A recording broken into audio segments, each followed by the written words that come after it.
All right, Adam, we have had you on before, and so I'm not going to go and ask you all the background questions and everything. I'm just going to jump right in.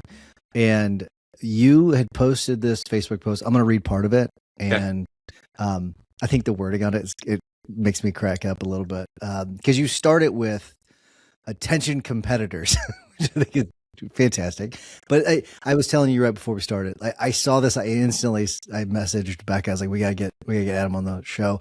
But you said, okay, so 12 weeks ago, Christy Schlatt. How do you say that last name? Got to be Zlatkis. It's I've never asked. Zlatkis. Okay, Christy Yeah. Zlatkis and I was going to say Schlatkis, but Zlatkis. And I made a friendly wager, a personal branding contest. We check the final scores tomorrow, but honestly, I'm not even obsessed with who won because the journey already paid off. My social media following is up 25% in 12 weeks. We pushed each other harder than we would have alone. We even talked about it on Maverick Mindset Radio. On that show, Christy challenged me to take this further, so we are. We're extending the contest through 2026 and opening it up to a small group of others. Fair warning, we're being picky. So I'll get into the rest later. We don't need to read all of it. Yep. That's the idea of it. Okay, this is amazing. Really, really cool. And I can tell you, I have noticed, and before this post, I had noticed a significant difference in your posts and the frequency and all that kind of stuff. So Yep. what I mean, obviously you had the friendly wager, but what triggered this though? What was the impetus? I think there are a lot of entrepreneurial law firm owners that think they should have a personal brand. I think that seed gets planted with many of us. Um, but like anything in life, right? Like you think about it, you got to do it.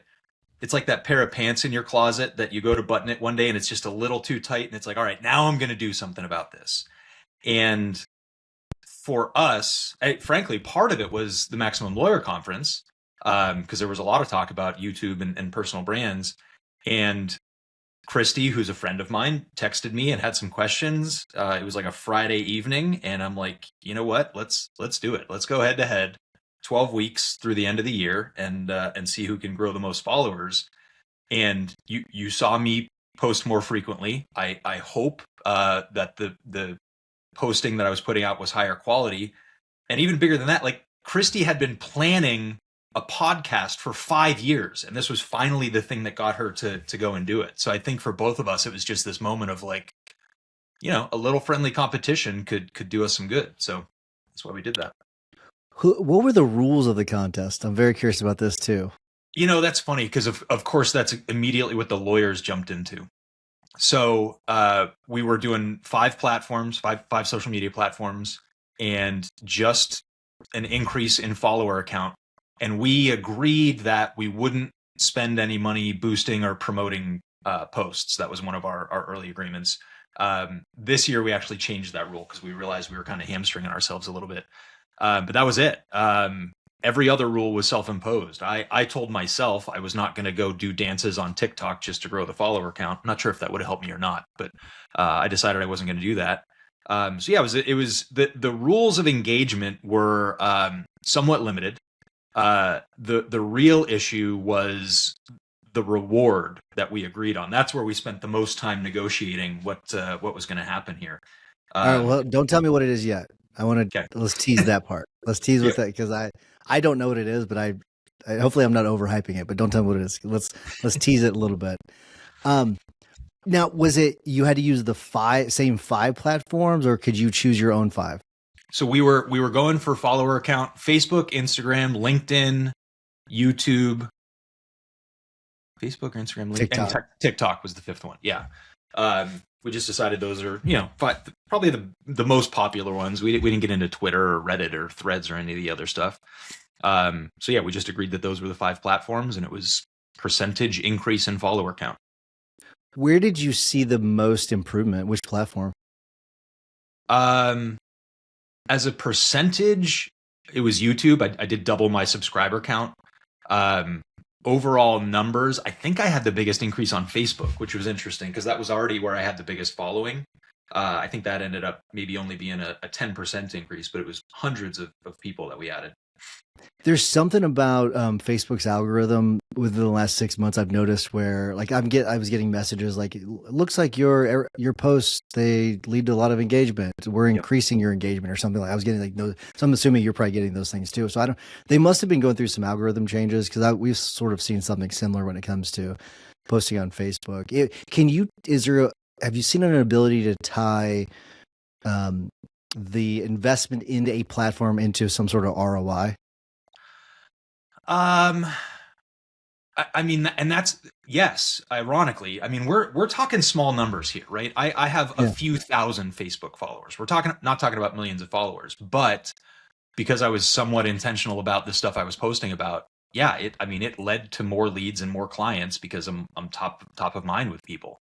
So yeah, we can tie back to that ROI, and the reason that we engage for another 12 months is we're realizing, man, like, we're just scratching the surface. 12 weeks is nothing to grow a follower count. So if we commit to this for 12 months, we should see some even greater results. All right. So, what's that game? I'm not going to say it. FMK, where you marry one, you kill one, and then the other one. Um, if you, by the way, this was not one of my planned questions, but if you were to FMK, and if you don't know what that means, Google it. Yep. Which would you F? Would you marry? Which one would you kill? I'm currently effing YouTube. Um, we so I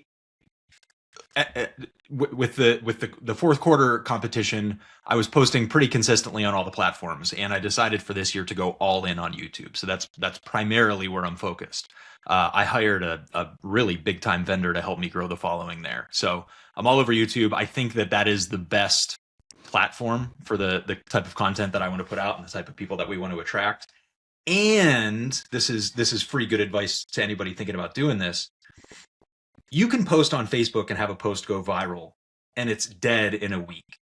Whereas with YouTube, a video that you put up 5 years ago could still be getting views. So it's got a longer tail. The way the algorithm works, where it's more search engine based versus the algorithm that just puts angry political posts in front of you, I think it's a lot more effective. So yeah, I'm dating very seriously YouTube right now.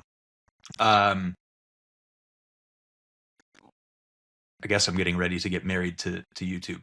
As far as which one I would kill, I the contest this year we actually added Reddit to the mix. Oh And wow! I am still very much of the opinion that the people on Reddit are living in their mom's basements for the most part. I'm sure I'm going to get some angry messages about that.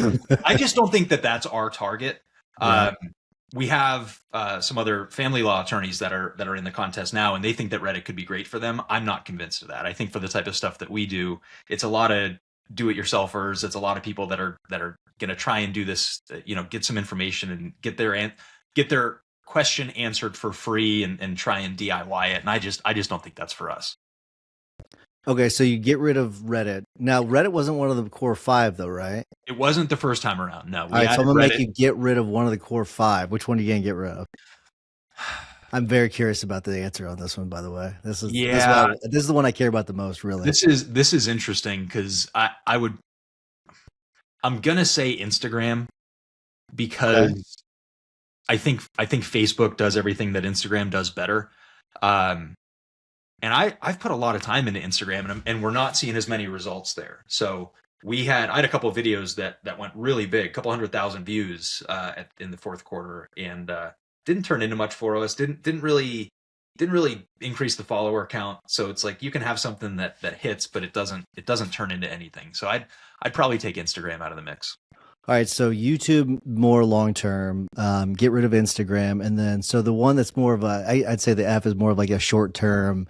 It's like maybe hot now and maybe not a long term thing. So Yeah. or maybe we can even say it's sexy now, but maybe not in the future. So is there one that I'm hoping you'll say TikTok, but I don't know if you will. So I'm curious which one. Would be. If I had to pick one, that's the one where I think there's the most uncertainty. As soon as the politicians get involved, that is what I would call a stroke of the pen issue that the politicians can get involved in. With the stroke of a pen, that thing is gone, right? Because they don't like it. They don't like the Chinese ownership or whatever. I know they've tried to do some things to fix that, but that's the one that I feel like it's the least stable, or it Yeah. has at least the least amount of certainty with what's going to happen in the future with that.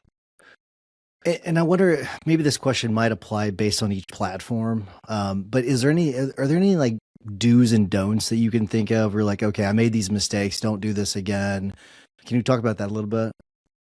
So I think one of the things that I did that was successful is I went into ChatGPT early on and said, help me decide what my 5 pillars, right? Or what are the things that I'm going to talk about consistently? Because, I'm not going to post pictures of my food. I'm not going to do silly TikTok dances. I'm not going to rage bait people.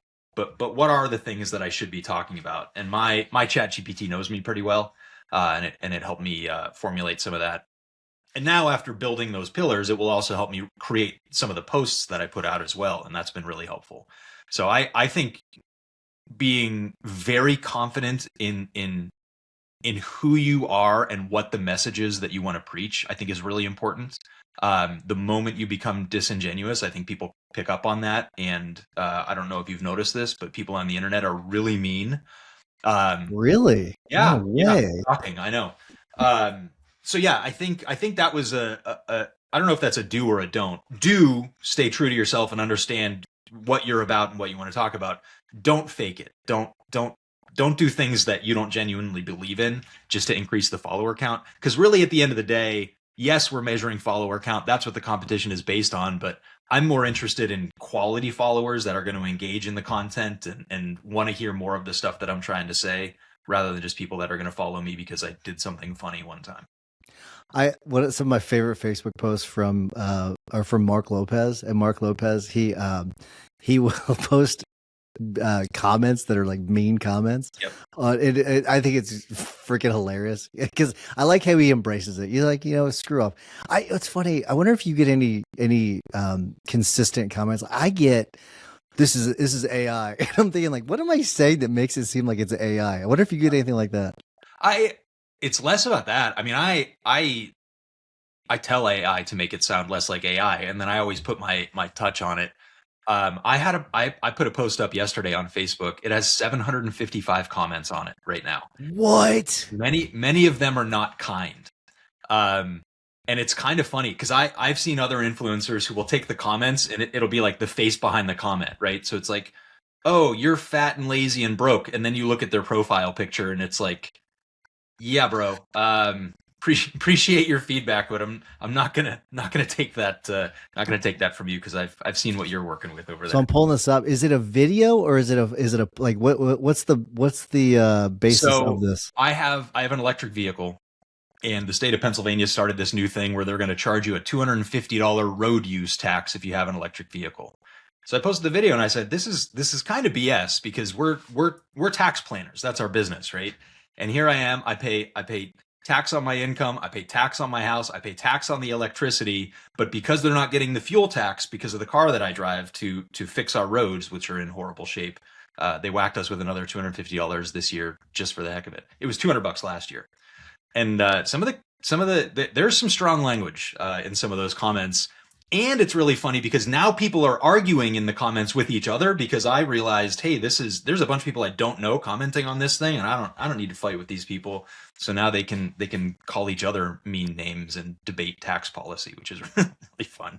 I think it's really interesting. So, and I'm going to ask you about these hashtags in a second because you say, just got my invoice for a $250 road user charge because my EV doesn't pay fuel tax. So let's ignore the income tax on the money used to buy it, the property tax where it's stored, and the tax on the electricity to charge it.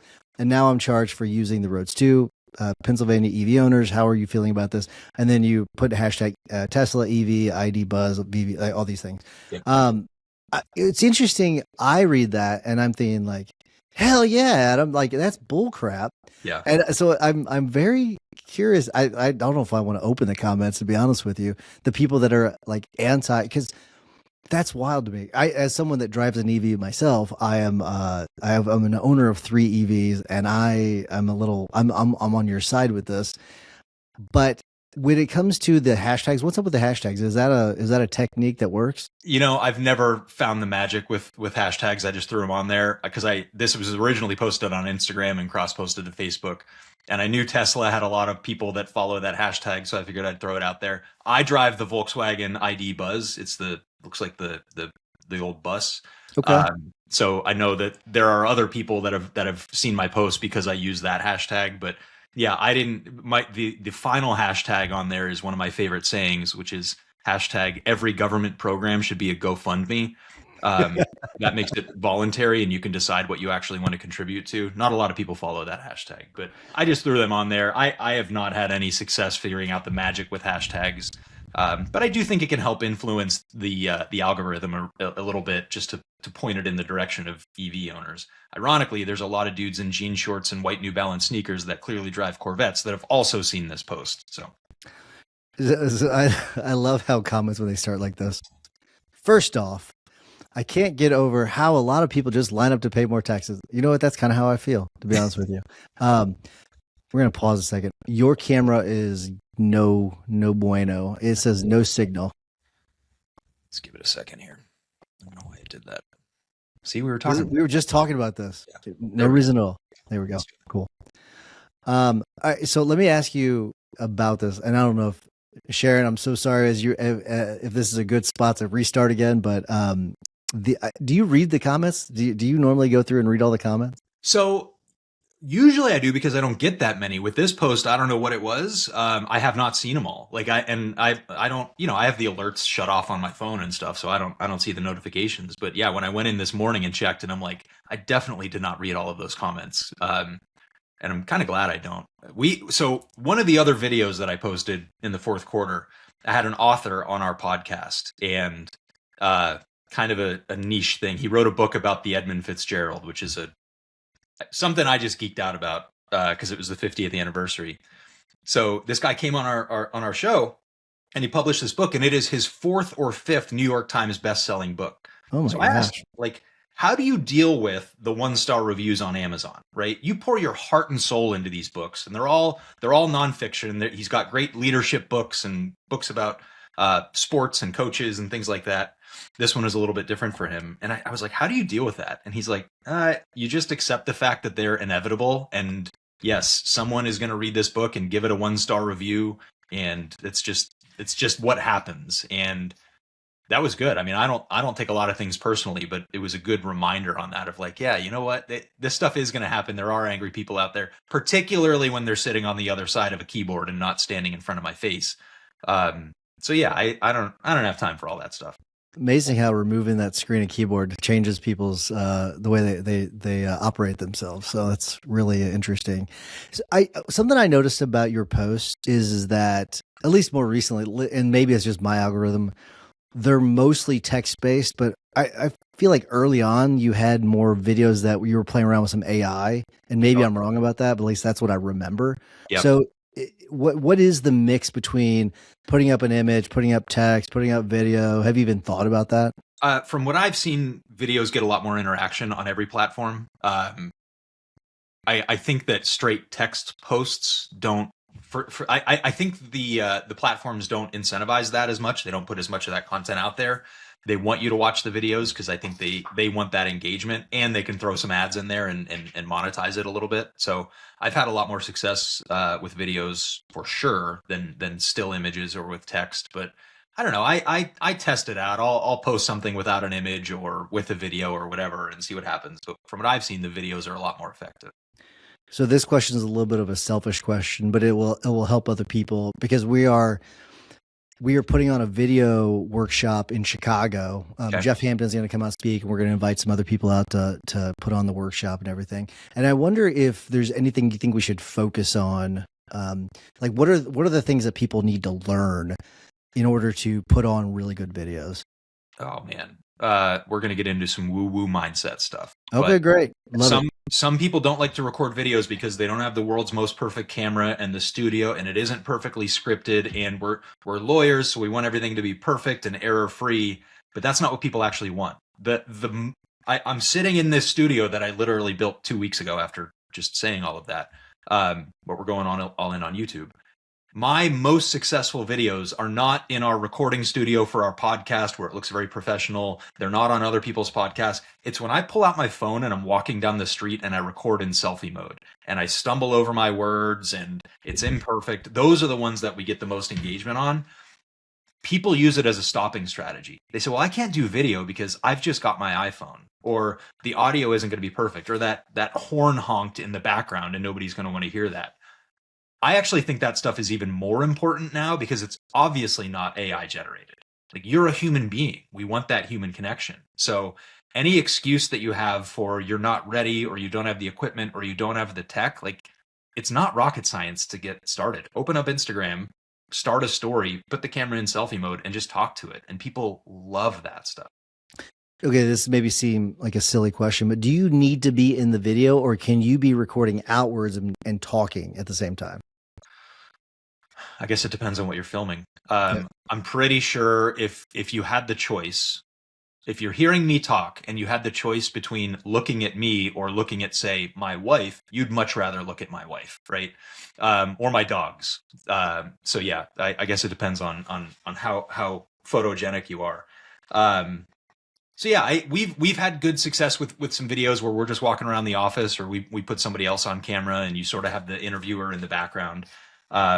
But I don't know that I'm using this phrase correctly, but there's this concept of UGC, user generated content, and that's pulling out the phone in selfie mode, and that's the stuff, and not just on my accounts, but across the board, that's the stuff that gets the most engagement right now.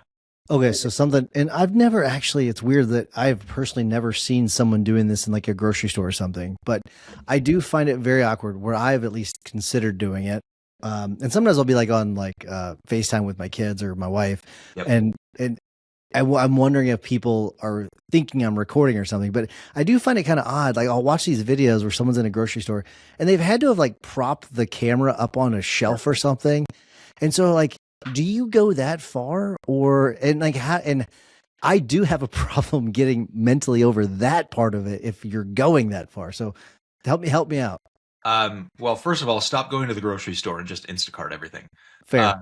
But Fair. outside of that, like I said, I'm a big proponent of 75 hard, which means I have to do a 45-minute workout every day. So I record a lot of videos then, and I live in the middle of nowhere, so none of the neighbors are seeing me walk down the street holding my camera in front of me.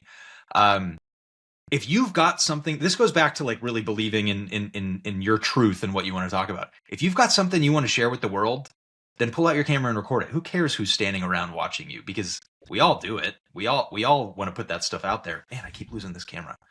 I don't know what is going on with that. Yeah, I love that. Shut off and on again. Okay, so let me ask you about 75 hard. This is interesting, and we'll keep going. We'll keep Yep. letting this play. It's no big deal. Nobody wants to look at me anyway.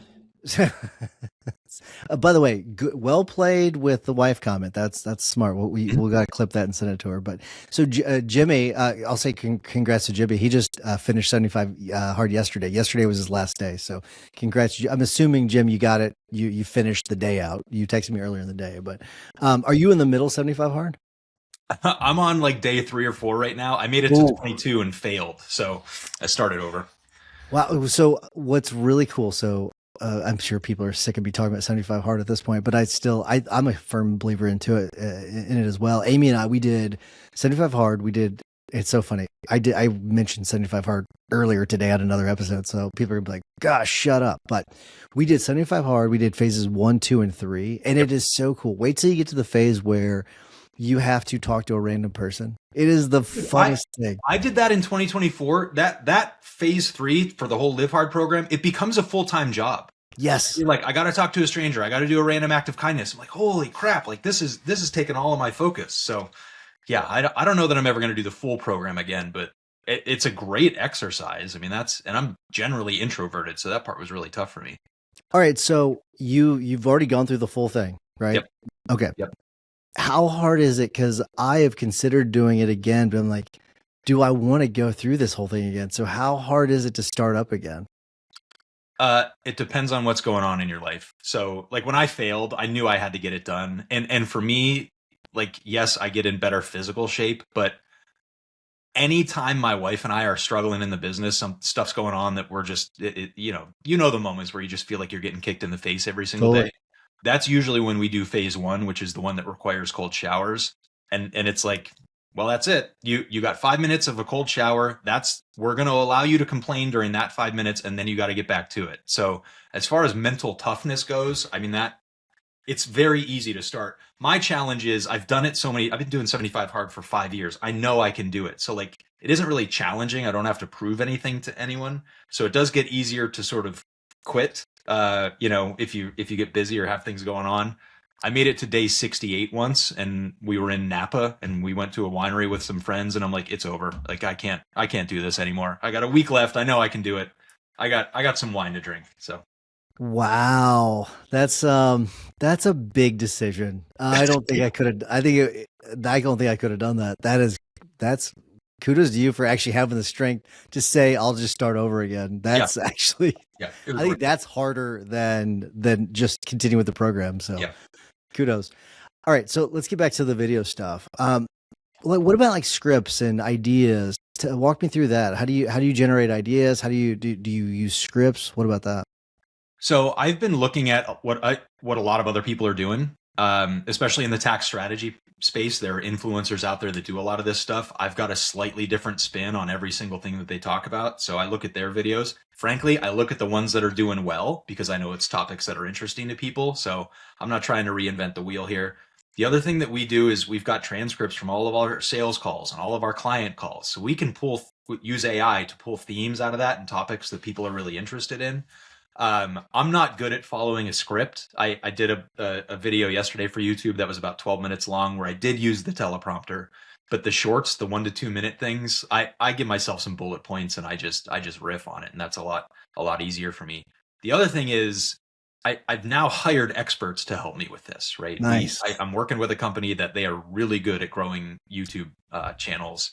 So they're giving me a lot of guidance on what the hook needs to be, and they create the thumbnail images and the descriptions and all of this stuff. So that's making my life a little bit easier. But I guess that's always the story of hiring experts.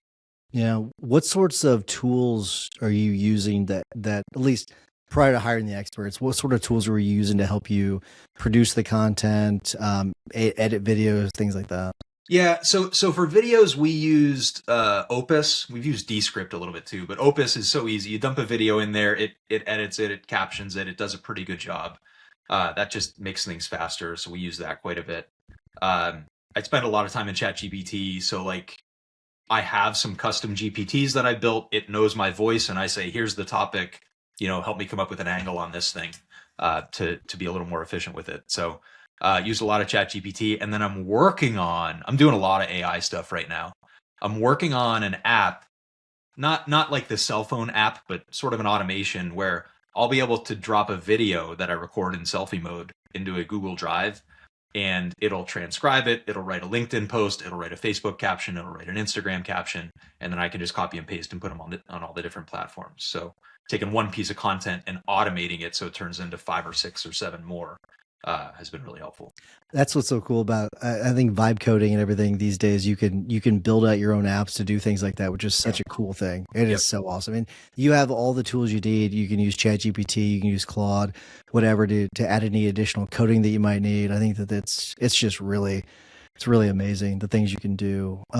Now a big part of this was the personal branding, and if I don't know how you're going to answer this question, but what do you think that people associate with your name right now? Now that you've gone through all this, this whole Oof. challenge. That's a good question. What would I like them to associate with my name? So I think for me, I talk a lot about entrepreneurship and the struggles and the difficulties, and it's never easy, but it's worth it if you do it right. So there's a lot of content around that. There's a lot of mindset content. That's the podcast that I do once a week. We talk a lot about that stuff. So it's kind of some motivational things. And I mentioned that first because I think that is the most number of messages that I get. I got a really nice written thank you card from a guy that listens to our podcast the other day that was like really flattering. Um, so I think that's a big one. I'm talking a lot about tax stuff, obviously, because that's our business. And we're going to be doing more of that content. So I think I get associated with that a lot. And then, airplanes and race cars, because those are my other interests. So Actually, The, I talk about my family and my kids a lot too, which I think is really important to me. And I kind of dismiss that one, but I forget, this camera's killing me. My my wife and I have been married for going on 19 years, and we have two kids, and it's really important for us to like make sure the business integrates with our family lives and we do cool stuff with our kids. Um, so I post a lot about that, and not in a bragging way, but just in a way to show like, hey, it's possible that you can do this. A lot of the influencers that I follow, whether they're in the tax space or coaching space or entrepreneurial space, I really struggle with the people that give you this advice to hustle and grind and work harder if they don't have kids, because it's like, or an intact marriage for that matter, because it's like, hey, like I got other pressures in my life that I don't want to be at the office 24/7, out working everybody, because I want my kids to think I'm cool, and I want them to grow up to be smart, productive, independent adults. So I'm going to focus on that too. yeah, that's something I've kind of learned over the years where like I'm not going to take diet advice from someone that looks unhealthy. I'm Yeah. just not. I'm Yeah. sorry. And so I've sort of come to that same conclusion where I'm not going to take business advice from you if you've run a bunch of businesses into the ground. Yep. Especially I've been like front seat to the evolution of coaches in this industry, and how everyone was an expert. And I think over the last few years, I think people have finally caught on to the charlatans that are out there that, and you see them come and go. I mean, I can't tell you how many I've seen come and go when it comes to, quote unquote experts that come in and they pitch the world to law firm owners, and then they do a terrible job, and next thing you know, they're gone. Their reputation's gone, and they've done just. I mean, who knows? There's a couple people that come to my mind right now that I'm kind of wondering where they are because I've not seen them in a while. But how do you? I guess do you position yourself more as like a tax expert in your posts? And if so, how do you? Because what I like about your posts, and they do lead to a lot of engagement, it seems, but they're all, almost all of them are relatable in some way, which I think is very cool. So how do you try to position yourself as an expert? And if so, how do you do it? And then how do you also, I'm very curious as to how you are able to make all of these posts so relatable, because and maybe I'm just part of your target market. I don't know, but That's it. You and I have a lot in common, right? I'm not intentionally targeting you, but I talk about stuff that I think is cool that you think, and you just happen to think it's cool. But the question about the positioning yourself is a great question. So I studied what particularly tax influencers have done. And on one end of the spectrum, there are these like just condescending jerks who they take other influencers' posts and say, here's a million reasons why this person's wrong and why they're an idiot, and here's the rules that you need to follow. And then on the other end of the spectrum, there's people that give you just enough information to make it really sexy and exciting without telling you how difficult it is, right? So, hey, I'm going to show you that you can write off your Rolex in your business. Great. It's going to be really hard to do that, though. So I position myself a little bit in the middle. I'm very direct. I'm not condescending, but I'm also not selling you a dream. And I didn't come up with this. The vendor that I'm working with came up with this, but I thought they nailed it. It's the smartest guy in the room that doesn't have to tell everybody he's the smartest guy in the room. And it's like, I really like that. Like, yeah, I'm just going to show you, I'm going to demonstrate to you that here's what I know and here's how it can help you, and hope it resonates with you. And is it going to generate as many leads as the guy who's promising the world and saying, basically, let's go commit tax fraud and hope you get away with it? I'm never going to have that guy's following. But on the other hand, the very compliance driven, here are the rules, I am definitely the smartest person because everybody else is wrong. I'm sure that's great for their business as well, but we're neither of those were approaches that I wanted to take. Yeah, those aren't the clients you want. So that's probably a smart move. I don't think so. Yeah.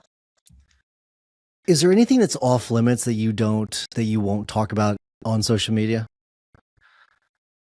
Oh man, I got a whole list. Or actually, let me rephrase it, because I'm sure you probably do. Is there anything that you think other people should probably avoid too? So I have a friend who's got a pretty successful business, marketing adjacent business, and he's very intentional that like he won't talk about politics, right? It's just not what he wants. He knows he could fire people up. He knows it would get people engaged, but he just won't do it. I'm okay talking about politics without getting political, right? I think I can prove to you that both sides are completely, well, I even hate the phrase both sides, but the two opposite ends of the spectrum are completely wrong, and I think I could demonstrate that to you. So I think I'm just really careful about how I approach that. Um, I don't know that anything is off limits. You know what my problem is? Sometimes I think I overthink things, and I'm not capable of filtering all that well. I just kind of spit it out there. So, yeah, I don't really have a lot of fear or apprehension on that stuff. You know, it's interesting. I have the same feelings about the political posts, and I'm just so nauseating. It's so funny. The last time I tried to touch on a political topic, I actually thought I took a very reasoned approach, and and I've since been proven right. I'm still waiting on apologies from people, but it's never going to happen. It had to do with that judge that helped the attorney and her client out the back door. So if anyone, and I was like, I took, I don't know, I feel like I took a very reasonable approach to it, and I couldn't believe how many people attacked before. I'm like, what, like, how, in what world? And this is kind of the point of like why I don't think people should really be posting about politics unless that's your thing, is because I feel like I took a very, very reasonable approach. And in any other world, if we're operating in a world of like truth and honesty, everyone would have agreed with me. But it was like, wild. People were vicious. That's a great point, because one of our company's core values is find the truth. So we're very intentional with that.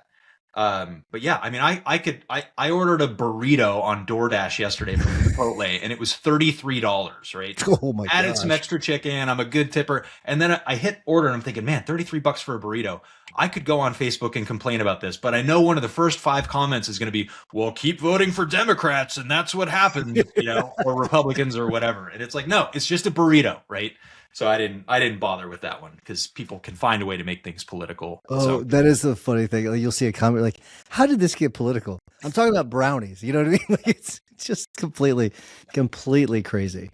Okay, so I mean, politics is one of them. How personal do you get with your posts? I know that you said you post about the kids and things like that, but do you ever like kind of like get into the mind of Adam and kind of like your thoughts on certain things? How personal do you get when it comes to things like that? You know, I try intentionally to avoid politics, but I also try to not seem like an egomaniac, which is hard when you're talking about yourself, I think. And people who don't know me that well think I have a little bit of an ego. People who really know me know I'm like the most modest person, right? That's a joke. So I think you know, I don't want to come across as a know-it-all again. So I think showing a little bit of like vulnerability, and I think showing a little bit of here's what I know and here's what I wish I could figure out, I think is really helpful. So yeah, I think that's another fair approach that I take. Like I'm nothing if not transparent, or at least I try to be. But I'm really intentional of not trying to be that know-it-all, right? I think that's just the wrong. I don't want people to be attracted to me because I'm a know-it-all. I want people to be attracted to me because I have wisdom and I have experience, but not because I have an answer to every single question, right? I think there's people that position themselves that way. Yeah, and before there's anyone that comments, Adam was joking about being modest. That was part of the joke. Okay, so we're very clear. So I don't say any comments about it unless you are joking. Then I'm okay with it. So I have heard from many people like that they're like their public persona is different than their private persona, and I wonder if yours is different or the same.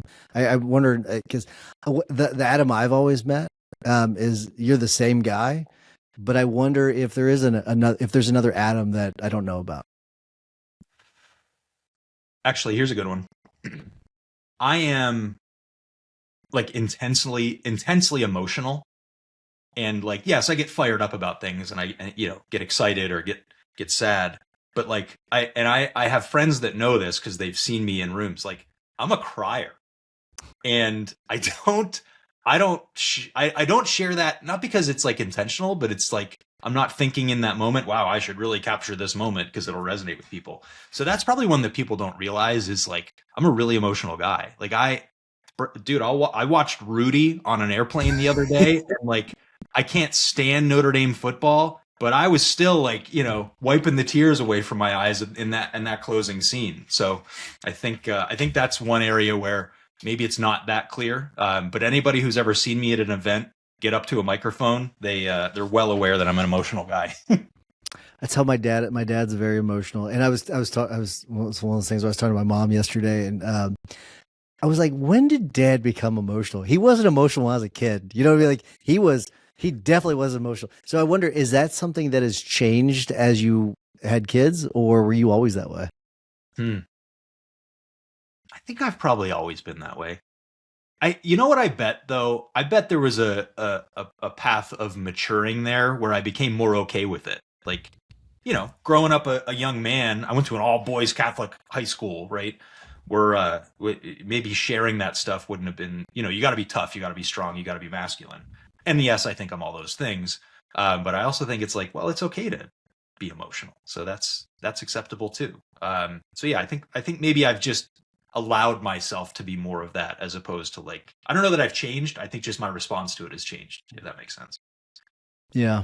This is a really good therapy session, Tyson. Thank you for that. I try, I do what I can. It's funny. In my notes, I wrote this quote down, and it's really kind of interesting that it's about the politics and everything. But the quote is the George Orwell: "In a time of deceit, telling the truth is a revolutionary act." And it's funny, I didn't reference it before, but um actually wrote it down in for this next question, because I wonder why you think attorneys do this. I think they lie to themselves, Hmm. because they say they've got to build a personal brand and they just never do it. And so either you're lying that you think you need the personal brand, or you're lying about the reasons that you shouldn't be doing what you should be doing. So I just wonder what your thoughts are on that. Oh, this is a good one. People, no, wait, let me rephrase this.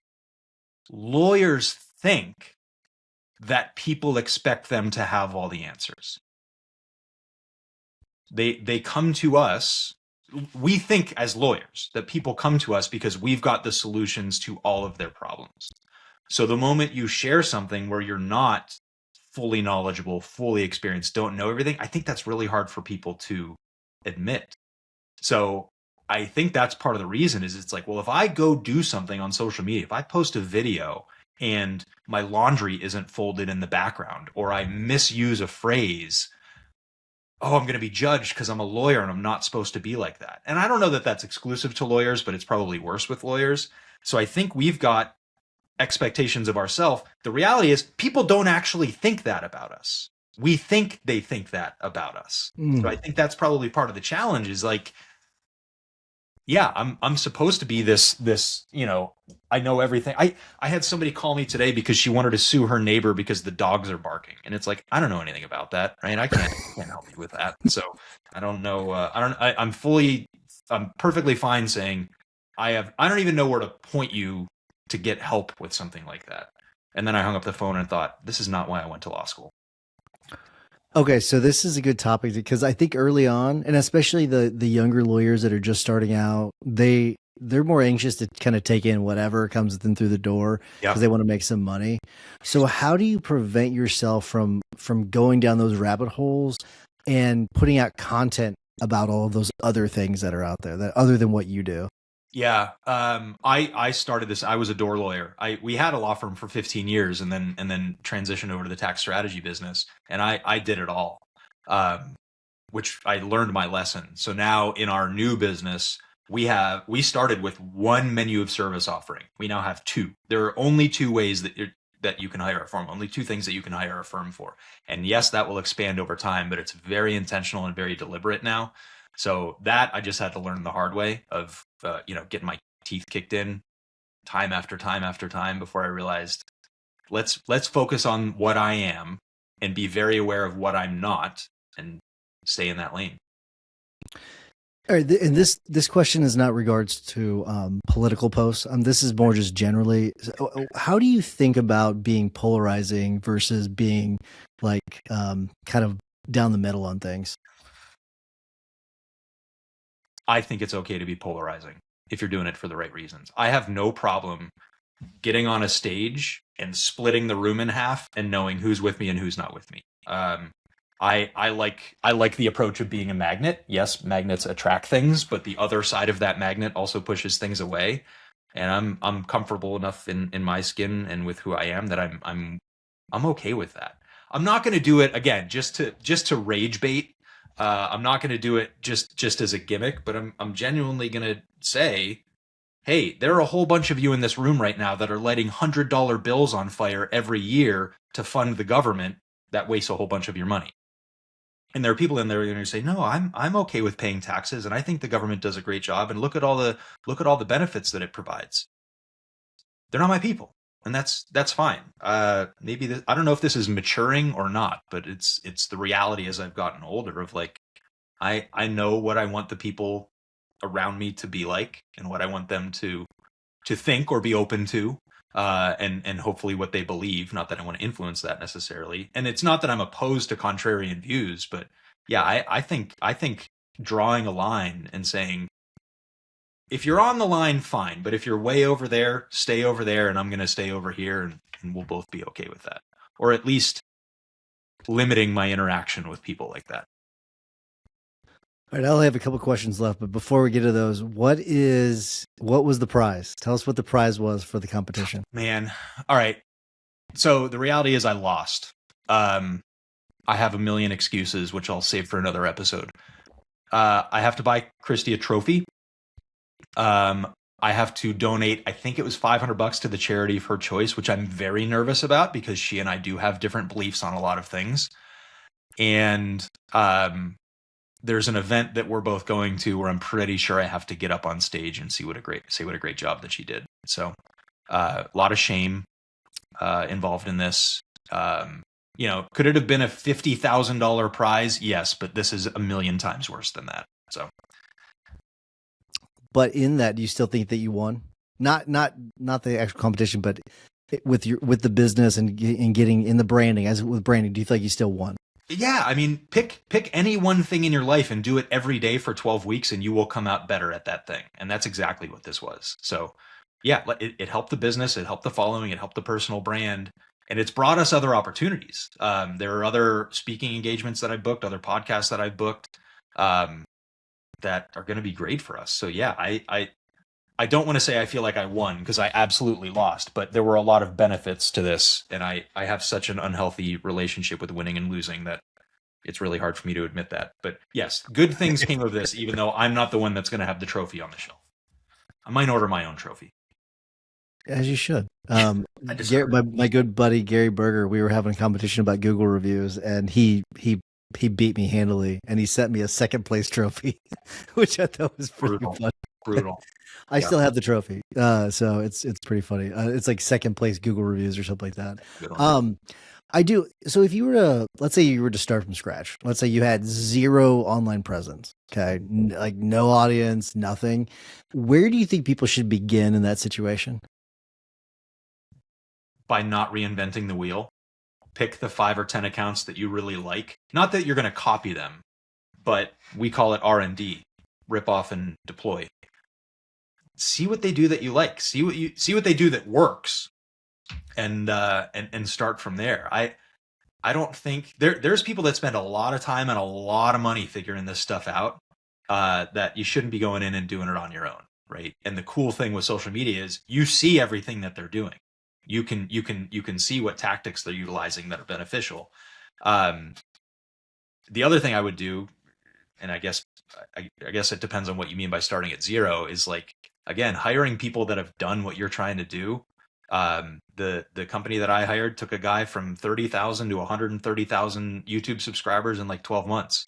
I'd be okay with that. And they demonstrated that they were capable of doing it. So, don't try and figure this all out on your own. You're not going to outsmart the algorithm. And there are people out there that are doing a lot more than you are that are figuring out what works. So just take it from them. I think most people realize that, no great things really are created overnight. It takes some time to build things. But successful people realize that. Unsuccessful people think it happens overnight. Amen. That's very true. But I am curious. I mean, a year of brand building is I mean, it's a lot. So what does a year full of brand building require from someone? Um, for me to do it properly and have it fit into my lifestyle, it requires a lot of focus. So I sat down yesterday for 2 hours and recorded, and I got a week's worth of content, and I'll see you next week. And somebody else is going to go and edit that and post it and caption it and do all of that stuff. So that's saving me a lot of time. I think the other thing is you have to be ready to not see immediate results. So yes, I'm going to keep posting and posting and posting and posting. I've put 4 YouTube videos out this week and only gained 1 subscriber. And I think you have to be ready for results not to be immediate. And I think the other part of it is, now that I've seen what's possible, I was on a guy's podcast in October. He's got 1.4 million Instagram followers, and like that blew up, right? We drove so much traffic to our website. We signed up a whole bunch of clients. I gained a whole bunch of Instagram followers just because I rode on the coattails of his personal brand. So that was a good one. I love it. So the incremental thing is really important. I'm pulling up our Maxwell numbers. So in 25, we got more. We had all of our numbers were, if you were to look at our previous 9 years or previous 8 years, I guess is what it would have been. We did more in all of our numbers last year than we did in all the previous years combined, but it still wasn't a ton. But it's like, I had to learn something. It's like, it's incremental growth. It's slow. Sometimes you'll see these massive spikes or whatever, but those aren't the ones you should look at. You should be looking at the consistent growth. If it's consistently going down, then that's bad. If it's consistently going up, you just need to be patient with it. So I think that's kind of interesting with because I was expecting like, oh, by now we should have, 15, 20,000 followers on YouTube. And it's not that how it works. It takes time to grow something, especially when we weren't really doing anything. So I think people need to really understand that patience is a big part of this. So another a YouTube tip that I'm working on getting there is, there's a way, I don't know what the phrase is, but there's a way to basically co-host a YouTube video. So for example, if we had this on YouTube, it could be on the Max Law channel, it could be on my channel, and then we both get the views and the data from that. So that would be good for you. You have so many guests on your podcast that anybody that's got a good YouTube following, I would suggest you turn on that feature. I agree. I noticed that just today, actually. I was listening to a Diary CEO, and I noticed that it said to subscribe. I said, well, I've already subscribed. Yep. And I clicked on it, and it was for the guests. I was like, holy hell. So I don't know how new that is. I'd never noticed it before. So I learned about it 3 weeks ago and thought, okay, I need that.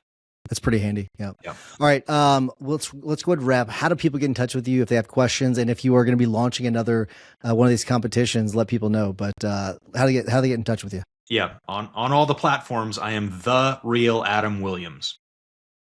Look at that. That's pretty easy to remember too. So it's better than the AOL Instant Messenger handle I had in 8th grade. It's evolved over time. So, well, Adam, thanks for sharing all of the great tidbits. Really appreciate it. Thanks for everything you've done for Max Law too. So really appreciate it. But good luck, man. Hopefully if you do the competition again, you kick her butt. Well, I'll try to support you the best I can. I'll promote your videos, everything. Yeah, I'm committed. So, all right, man. I'll see you later. Thanks, Tyson.